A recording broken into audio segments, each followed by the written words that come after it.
Quand on décide de regarder des animés, on se pose toujours deux questions. Quel animé je vais bien pouvoir regarder et est-ce que je dois regarder cet animé en VF ou en japonais? On va pas se le cacher, la première question peut parfois nous amener à passer plus de temps à chercher un animé qu'à en regarder un. Mais en même temps c'est normal, il y a tellement de choix et de genres différents. Et puis en plus, il y a des animés qui semblent interminables qu'on hésite longuement avant de les commencer ou non. Du coup, si vous êtes comme moi capable de passer des heures sur internet à lire des avis pour savoir si ça vaut le coup de regarder tel ou tel animé, voici une petite liste des animés que j'ai découverts en 2019 et que j'ai aimé. Bon, clairement, on est sur du basique, il n'y a pas de série ultra méconnue. Mais si jamais ça peut vous aider, bah c'est cadeau. Et pour la deuxième question, je vais tenter d'y répondre dans cette vidéo. Il faut le savoir, le doublage est né en France, donc autant dire que ici, plus qu'ailleurs, on bénéficie d'un vrai savoir-faire avec de très bons comédiens spécialisés dans cet exercice. Du coup, à partir du moment où on leur offre du temps et de l'argent à ces équipes, on peut être sûr que la qualité sera toujours au rendez-vous. De toute façon, il y a juste à écouter les doublages des films d'animation, des séries d'animation ou des animés aux USA pour comprendre que ce domaine, on le maîtrise parfaitement. Et ça fait plaisir. Alors attention, je suis pas en train de vous dire qu'en France, on est incapable de se fourrer parce que malheureusement pour nos oreilles, c'est faux. Je suis désolé, mais Orelsan dans One Punch Man, c'est non. Le mec ne fait absolument aucun effort sur sa voix, ça en est scandaleux. Tout ce que j'entends c'est Orelsan qui parle, mais jamais Saitama. Bah là on est quand même sur un bon gros niveau de foutage de gueule que même Saitama ne pourrait pas le vaincre avec ses poings. C'est trop fort là. T'es pas sérieux mec? C'est craignos. Et c'est pareil pour Nekfeu de My Hero Academia, C'était tellement ridicule qu'à la fin de sa performance, j'avais une putain de grosse bosse sur le front à force de m'être face palmée devant mon écran. Mais bon, à côté de ces horreurs auditives, on a quand même le droit du GTO, du Death Note, du Cowboy Bebop, du Assassination Classroom qui, pour ma part, je trouve, sont des VF absolument parfaites et du délice pour les oreilles. Je suis clairement meilleur que vous, bande de nazes. Alors oui, les Français sont très bons dans le doublage, mais les Japonais aussi. On sent clairement que c'est un exercice qu'ils affectionnent, mais surtout, grâce à ça, ils apportent parfois un truc en plus par rapport aux Français, c'est une présence. On pourra jamais faire plus différente que les versions françaises et les versions japonaises en termes de performance. Là où le français va jouer, le japonais va insuffler une énergie totalement folle à son personnage. Par exemple, pour l'anecdote, Kenta Miyake, le doubleur de All Might de My Hero Academia, s'est carrément évanoui durant un enregistrement après avoir tout donné lors d'une scène d'action et de cris. C'est fou, c'est simple, à chaque dialogue, il se passe toujours quelque chose. C'est forcément intéressant. Alors c'est vrai que ça peut être parfois perturbant, mais leur performance est telle qu'on peut pas rester insensible. Et je trouve personnellement qu'on vibre nettement plus avec eux. Bon par contre, attention, on vibre nettement plus avec eux dans le côté spectaculaire, mais c'est pas vraiment le cas dans le côté émotionnel, parce que cette présence qu'on ressent dans leur performance, elle est surtout due à leur surjeu. C'est incroyable à quel point les Japonais ne savent pas jouer normalement et ils se sentent toujours obligés d'en faire des caisses. Alors c'est plutôt cool et même cohérent quand on regarde un animé d'action parce que ça se prête plutôt bien en genre.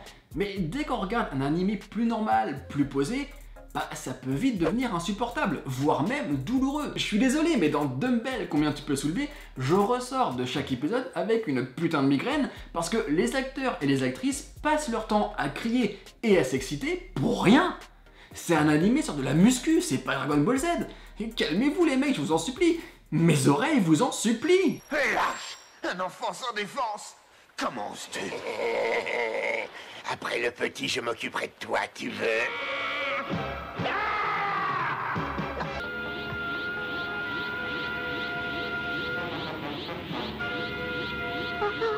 Et le pire, c'est que quand on regarde un animé et qu'on écoute les voix, eh ben, on se rend compte que ce surjeu n'est pas toujours nécessaire parce que les images ne demandent pas toujours une exagération. Et du coup, c'est frustrant parce que on a vraiment l'impression que les acteurs ne savent pas doser selon les situations et qu'ils ne savent faire qu'une seule chose, crier. Alors, je sais pas pour vous, mais moi personnellement, quand je vois des personnages qui passent leur temps à crier au lieu de parler, bah ça peut me sortir d'un épisode ou d'une intrigue. Et c'est con. C'est vrai que les versions japonaises, quand on n'est pas habitué, ça peut vite insupporter, mais dans le même temps, c'est ce qui fait aussi le charme des animés, et ça nous permet de nous immerger beaucoup plus facilement et intelligemment dans une autre culture. Et c'est important ça aussi. Je l'ai déjà dit dans une vidéo sur la Casa de Papel, mais pour moi c'est important de regarder cette série en espagnol. Parce que pour une fois, c'est pas une série américaine ou anglaise. Et du coup, on a l'opportunité de découvrir autre chose dans le jeu, rien qu'avec les voix et les accents. Et bah c'est pareil avec les animés en version japonaise. Un espagnol ne parle pas comme un américain, qui ne parle pas comme un français, qui ne parle pas comme un japonais. Et c'est important de l'entendre parce que toutes ces différences apportent des subtilités à ce qu'on regarde. Et c'est quand même dommage de passer à côté. Donc quand on regarde un animé qui se passe au Japon avec ses magnifiques décors, ses coutumes différentes, bah c'est quand même con de regarder ça en français parce qu'il y a forcément un charme qui se brise. Je suis celui qui deviendra le dieu d'un monde dont rêve l'humanité. Ce sont ceux qui s'opposent à ce dieu, qui n'ont aucune morale. Tu n'es qu'un idiot. Après je dis ça, mais je trouve aussi que c'est moins grave de regarder un animé en français qu'une série live, parce que on voit pas les acteurs jouer. Et d'ailleurs, les dessins ne sont pas animés en fonction des acteurs choisis, donc on risque pas de perdre leurs interprétations. Et la preuve, c'est que si une VF est aussi bonne qu'une version japonaise, c'est parce que à partir du moment où le comédien est bon, on se rend compte que toutes les langues peuvent coller aux images qui défilent. Et puis en plus, il y a un petit truc de frustrant avec la version japonaise, c'est qu'on va passer plus de temps à lire les sous-titres qu'à regarder les images. Et en même temps c'est normal, parce que le japonais on l'apprend pas à l'école, donc on n'a absolument aucun repère sur cette langue. Aujourd'hui on apprend l'anglais depuis qu'on est tout petit, donc forcément à un moment donné, si on travaille bien et qu'on s'ouvre suffisamment à la langue, même si j'en conviens, c'est pas pareil pour tout le monde parce qu'on n'a pas les mêmes facilités ni le même rythme, et à un moment donné, on va atteindre un niveau qui va nous permettre de regarder un épisode sans trop souvent s'appuyer sur les sous-titres. Et pouvoir se concentrer uniquement sur l'image et pas entièrement sur les sous-titres, ça change beaucoup de choses dans l'appréciation d'un épisode. Et c'est une situation qu'on connaît pas vraiment avec le japonais. Alors oui, on va reconnaître certains mots ou certaines expressions, mais si on n'a jamais appris le japonais, ça va pas vraiment nous faire avancer, hein. On sera toujours obligé de lire les sous-titres plutôt que de regarder les images. Et c'est quand même frustrant de se dire qu'on passe à côté de quelque chose. Surtout que les sous-titres français n'ont jamais la même longueur que les dialogues en japonais. Mais du coup ça crée un petit déséquilibre dans le rythme et on perd tous nos repères. Alors je sais pas si ça vous a déjà dérangé, mais parfois je trouve ça chiant. Mais enfin, je comprends pas. Je me suis appliqué, j'ai pourtant fait de mon mieux. Bon après ce que je viens de dire c'est un petit peu facile comme critique parce que si on regarde une série allemande, danoise, espagnole, italienne ou israélienne, si on n'a pas appris la langue avant, on aura aussi le nez collé aux sous-titres. Hein. Donc c'est pas propre à la version japonaise, c'est clairement pas mon argument le plus ultime. Et puis le problème du doublage aussi, c'est le risque de dénaturer l'œuvre originale avec la traduction. C'est quand même con de regarder un animé et de pas être sûr que tout ce qu'on entend colle parfaitement avec les textes japonais. Surtout en plus quand on sait combien ils savent être subtils, avec des petits jeux de mots notamment. Comment as-tu pu? Comment as-tu osé? Tu vas me le payer! Je suis totalement d'accord, mais du coup c'est le même problème pour les sous-titres. À moins d'avoir un vrai bon niveau de japonais et donc de pouvoir comparer l'audio avec le texte, on n'a aucune certitude que le sous-titre est une parfaite traduction. Je sais pas vraiment comment vous regardez vos animés, mais il y a certains sous-titres d'animés disponibles illégalement sur le net qui sont non pas traduits du japonais, mais de la version anglaise, elle-même traduite du japonais. Donc en gros, on est un petit peu sur les bases du téléphone arabe avec une version traduite d'une autre version traduite. Donc niveau certitude, il y en a vraiment pas beaucoup plus. Et de toute façon, c'est un petit peu la même chose pour les simulcasts. Les épisodes sont traduits si rapidement que même les traducteurs professionnels n'ont pas le temps de vérifier toutes les subtilités du texte. Je vais faire simple, les voix des méchants sont majoritairement nettement plus badass en japonais. Je vois même pas ce que je peux dire de plus, c'est juste un fait, c'est juste kiffant de les entendre parler en japonais.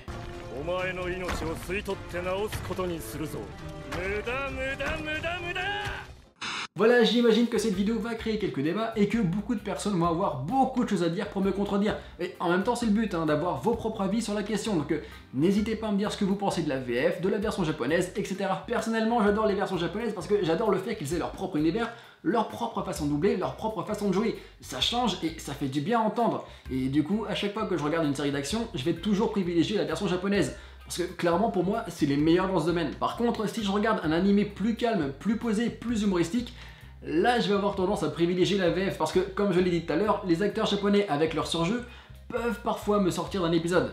Et c'est dommage. Sur ce, n'hésitez pas à me dire ce que vous pensez de la VF ou de la version japonaise dans les animés. Et moi je vous dis à la prochaine.